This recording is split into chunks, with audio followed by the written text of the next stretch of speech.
Hello, good evening. Ito, magluluto ako ng ampalaya with itlog.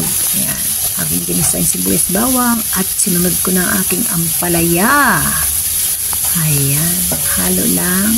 Lagay hanggang sa maubos at ihalo konting halo lang para hindi siya malamog.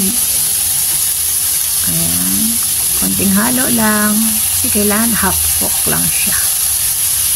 Ayan guys, masustansya ang palaya, mapait pero masarap.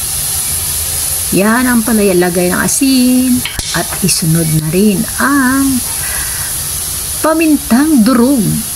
Ayan, nilagay na ang pamintang durog na.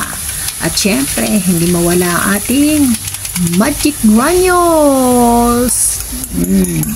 Yan, sunod. Halo-halo na ang itlog at yan ay aking ilalagay sa ampalaya. Yan, halo mekos hanggang maghalo at yan ay mayroong paminta at asin. Konti lang. Mekos again. Mekos at siya. I-flat mo na yung ampalaya at isunod na ang mahiwagang itlog. Yan. Buhos lang. Mekos. Buhos lang hanggang sa maubos. Ayan. Baliktarin natin para magpantay ang luto ng itlog. Baliktad ko na. Ayan. Done na siya. Ganun lang kadali magluto ng ampalaya with egg. Half cook lang siya.